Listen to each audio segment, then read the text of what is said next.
ასე ვთქვათ, ცინიკურად, ვითომ თანაგზნობასაც კი გამოხატავდა მომავალ მსხვერპლთან გიგა ავალიანთან დაკავშირებით. როგორ და რა ფორმით გეგმავდნენ თანატოლები 28 წლის მასწავლებლის სიკვდილამდე მიყვანას. ირკვევა, რომ 17 წლის ბრალდებულმა გოგონამ დანაშაულის შესახებ ყველაფერი იცოდა. ანინას ყიდაშვილი დანაშაულის ჩადენამდე და შემდეგაც ფლობდა ინფორმაციას, თუმცა პოლიციას არ შეატყობინა. არასრულწლოვანი გოგო დღეს განსასჯელის სკამზე ისმენდა მისი და მკვლელობაში ბრალდებულების ვრცელი მიმოწერის ტექსტებს, რომელიც მის მიერ ჩადენილ მძიმე დანაშაულს ადასტურებს.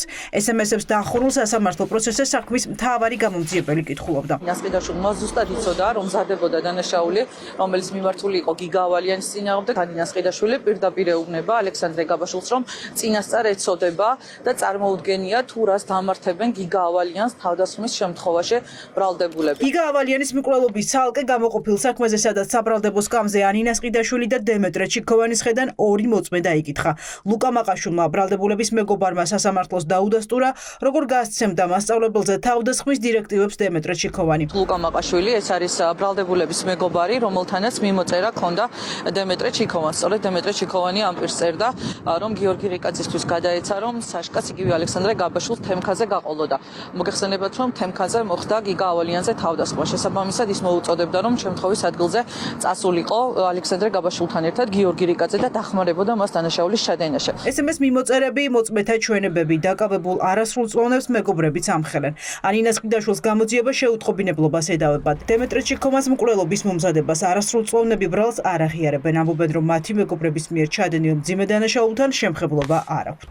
ანინას ყიდაშვილს არ ჩაუდენია მისთვის ბრალად შერაცხული მართლსაწინააღმდეგო და ბრალეული ქმედება. ანინას ყიდაშვილის პოზიცია არის სასახად, რომ ამ ეტაპისთვისაც მათ შორის დღემდე არ აღიარებს მისთვის ბრალად წარდგენილ ქმედებას, იქიდან გამომდინარე, რომ იგი არ თulis, რომ მან ჩაიდინა დანაშაული და უფრო მეტიც სამართლებრივად ვერ შეფასდება მის მიერ ჩადენილი ქმედება დანაშაული. არაფერი აღარ უნდა გაგვიკვირდეს სამკვლელებისგან და მათი მშობლებისგან, მაგრამ მე მაინც გამიკვირდა ის, რომ სოფო ძნელაძემ, ეს გახლავთ დემეტრე ჩიქოვანის დედა, მომწერა Facebook-ში, რომ უნდა ჩემთან შეხვედრა. შვილმკვდარ დედას პირისპირ შეხვედრას დემეტრე ჩიქოვანის დედა სთხოვს. არასრულწლოვანი მკვლელობის ერთ ეპიზოდზე 6 წელი და 9 თვე უკვე მიუსაჯეს.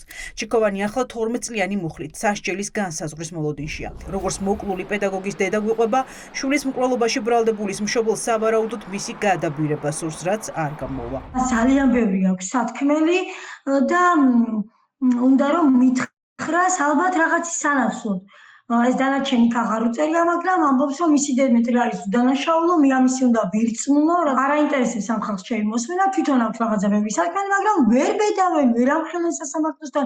წავიდნენ იქ ლაპარაკობ, მე რა უნდა მელაპარაკნო. წერილის მიწერა დღეს მედიასთან დაადასტურა დემეტრე ჩიქოვანის დედამას, თუმცა სოფიო ძნელაძემ შეტყობინების შინაარსის შესახებ საუბარი არ ისურვა. ალბათ ონეკას აქვს ეს ჩემი მიწერილი SMS-ი და სთხოვეთ, რომ მან გაასაჯაროს. მე ჩემი პირადი ემოციები მივწერე მას და ამაზე საუბარი საჯაროდ არ მინდა. მიმაჩნია და ვთვლი, რომ ის დიალოგი გვეკუთვნის ჩვენ. გიგა ავალიანის მკვლელობის საქმის მეორე ეპიზოდის განხილვა მომდევნო კვირაში განახლდება. უკვე 3 მსჯავრდებული და 1 გოგონა სასჯელის განსაზღვრის მოლოდინში. პროკურატურას ახალგაზრდა მასწავლებლის მკვლელობის საქმეზე გამოძიება არ დაუსრულებია. სახელმწიფო ბრალდება გიორგი მალანიას და ია იმნაძის წინააღმდეგ. მტკიცებულებებს აგროვებს.